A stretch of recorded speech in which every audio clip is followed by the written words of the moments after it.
saya tahu sih ada 3 calon ya. Yang pertama dari PG PAUD, kedua MP, ketiga dari PGSD. Kurang hafal nih calonnya. Calonnya sih ada 3 ya.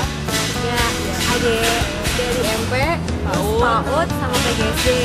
Yang pertama tuh ada Bu Arita dari PGSD, yang kedua ada Bu Faku dari PAUD, dan Bu Nur dari Pertama dari PGSD, Bu Arita. Terus dari ada lagi Bu Nur Hatati. Satu lagi Bu Sofi. jelas yang namanya pemimpin itu ya jelas yang merakyat, jadi bisa ngerti rakyat. Pertama itu bertanggung jawab, kedua amanah, yang ketiga sih bisa yang memberikan inovasi-inovasi yang baru lagi. Jadi yang jelek-jeleknya di FIP itu bisa diperbaiki lagi, yang bagusnya di FIP kalau bisa dipertahankan. Kalau menurut saya dekan ideal itu dekan yang bisa merangkul semua jurusan dan lebih mementingkan jurusan dibanding fakultas. Jadi kemajuan jurusan itu lebih penting karena kan ujung tombak dari sebuah fakultas itu jurusan, bukan fakultas tersebut.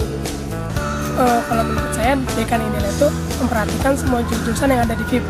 Contohnya kayak di PGSD tuh, PGSD kan kemarin kan demonstrasi tuh gara-gara yang pertama lampunya kurang, terus akhirnya juga kan rusak tuh. Harusnya dekan jangan fokus di FIP aja, yang contoh di PGSD, setiap di Halimun juga diperhatikan gitu. Dekan yang ideal adalah dekan yang bisa mengayomi seluruh mahasiswa dan bisa mendengarkan aspirasinya. Selama ini saya lihat dekan itu tidak hanya mendengarkan, tapi tidak melakukan apa yang diminta oleh mahasiswa. Kita ngambil contoh kepada PGSD. PGSD itu sudah capek mahasiswa untuk berbicara, menulis, tetapi tidak ada respon saya lihat sampai sekarang dari dekan tentang PGSD. Saya berharap dekan ke depan lebih bisa memperhatikan contoh kecilnya PGSD. Bagaimana dia bisa akan memperhatikan FIP yang berapa jurusan? Yang sekian 8 jurusan. Sedangkan PGSD satu sih masalah lampunya itu masalah listrik tidak terselesaikan. Saya berharap dekan ke depan PGSD dan yang lain dapat terselesaikan gitu. Orang yang mampu membangun spirit Fakultas Ilmu Pendidikan, karena dengan spirit yang beliau punya, Fakultas Ilmu Pendidikan akan menjadi fakultas terdepan yang menjadi penggerak dari kemajuan fakultas-fakultas lain di Universitas Negeri Jakarta ini. Kalau saya sih ngelihat dari fasilitasnya dulu untuk FIP. Soalnya kan kita kalau belajar itu otomatis fasilitasnya harus ini kan, biar kita nyaman sendiri untuk belajar. Yang pertama fasilitas untuk perpustakaan dulu ya. Untuk perpustakaan itu yang ini tuh jujur, pertama perpustakaannya tuh kecil, keduanya tuh buat meja, buat baca-bacanya itu dikit, buku-bukunya juga dikit, panas ya gitu sih. Tapi untuk apa sih tuh kalau sih itu ya pelayanannya sih udah bagus untuk pelayanannya. Terus yang kedua musolahnya tuh itu kasihannya untuk yang laki-lakinya tuh, jamaah laki-lakinya, apalagi kalau misalnya kehujanan atau kepanasan itu pasti kena banget. Terus apalagi kalau belum yang kayak kejadian kemarin tuh ada kotoran kucing atau segala, itu pokoknya jijik banget deh. Terus yang ketiga itu untuk toiletnya sendiri. Yang pertama toiletnya tuh sering banget yang namanya kerannya tuh kerannya tuh nggak ada airnya, atau enggak kadang-kadang kerannya bocor, terus satu bau ya gitu sih. Pengennya ada musola yang layak untuk mahasiswa-mahasiswa di FIP. Terus ketersediaan air di FIP tuh harus dipertimbangkan lagi. Setiap ke WC tuh pasti airnya mati gitu, jadi harus lebih diperhatikan lagi. Terus buat ini yang disabilitas Ya buat itu juga aksesibilitas buat para penyandang disabilitas tuh juga lebih lengkap lagi, lebih diperhatikan lagi. Sama satu lagi kantin. Iya, kantin. Harus ada kantin FIP. Masa kantin mojok gitu ya di atas, nggak rapi kelihatannya. Sama yang ini nih, yang di bawah pohon ini nih, kayak penjualnya harus lebih ditertibin lagi. Biar kelihatannya rapi. Siapapun yang jadi dekan kita mah terserah, yang penting merakyat. Keduanya lagi kepada mahasiswa, tolong perhatikan semua fasilitas mahasiswa. Itu aja kok, cukup. Mungkin yang mengerti rakyatnya, jadi gimana akhirnya dekan itu bisa memberdayakan mahasiswa atau warga yang itu bisa jadi bermanfaat. Jadi nggak cuma sekedar ada yang nongkrong, tidak ada yang fokus game doang, tapi juga ada sekedar fokus akademik. Jadi semuanya itu merata dan akhirnya bisa memberdayakan mahasiswa atau warga yang ada di FIP. Yang pertama ini ya, FIP dulu, FIP disatuin gitu.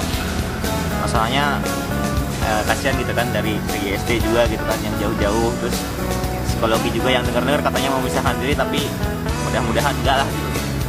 Supaya masyarakat FIP lebih banyak dan lebih bisa lebih solid lagi. Dan yang penting tuh satu lagi, musola harus dibenahi.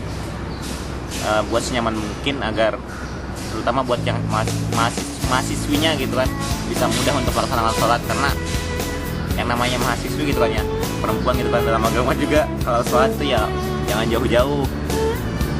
Gitu aja sih. Pertama adalah sarana dan prasarana dipenuhi, terus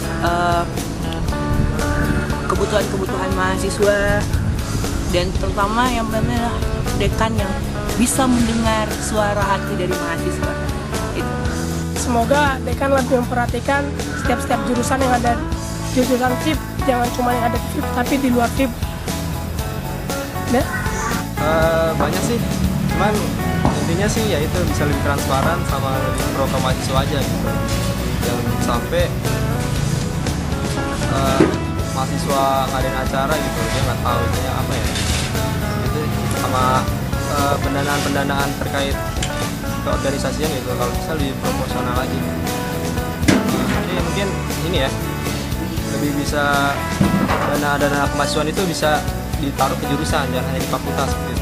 Karena kasihan juga teman-teman yang kampusnya tuh berjauhan seperti psikologi dan PGSD gitu, mesti kampus A dulu gitu terkait minta dananya. Mungkin itu sih lebih proporsional terkait pendanaan sama lebih pro ke mahasiswa aja. Mungkin kalau dari dekannya nanti, kalau dari dulu kan sekarang udah sering ke PGSD tuh, nah tapi lebih ke PGSD juga diperhatiin mana yang pentingnya. Otomatis sekarang kan pagar udah, nah mudah-mudahan besok-besok listrik bisa dibenerin. Yang pasti juga yang ngomong itu sama anak harus adil juga. Pokoknya harus jujur sih yang penting. Pertama, bisa berlaku adil. Adil di sini bukan berarti sama, tapi proporsional. Jadi kami PGSD tidak dikasih atau tidak mendapatkan anggaran yang sama, namun mendapatkan anggaran yang sesuai dengan mahasiswa kami yang banyak, dan gedung kami yang seperti ini mungkin kalau bisa dilihat lantai satunya sudah lumayan bagus, namun kalau naik lantai 2 dan 3 itu sangat mengenaskan. Kekurangan meja, kekurangan bangku, ada yang lantainya pecah, ada yang tidak ada stop kontaknya, dan di sini beda dengan yang di fakultas, karena di fakultas rata-rata satu ruangan ada 2 AC, dan di sini jangankan 2 AC, 1 AC pun tidak akan nyala karena listrik di sini tidak kuat. Kebaikan yang standby lah, punya waktu ada di fakultas gitu, yang nggak punya kegiatan nggak sibuk keluar. Jadi mahasiswa kalau butuh sama dekan, entah tanda tangan atau apapun kan bisa langsung ketemu, nggak perlu butuh waktu gitu kan, yang sampai nunggu dekan lagi kemana gitu kan. Jadi kita bisa langsung nemuin, bisa langsung beres. Bisa memenuhi kebutuhan ya anggota ya, tentu saja dosen, karyawan, mahasiswa. Kita tahu bahwa pimpinan fakultas dekan itu adalah punya visi misi ya. Nah, dekan yang ideal adalah yang bisa mewujudkan visi misi yang menjadi pedoman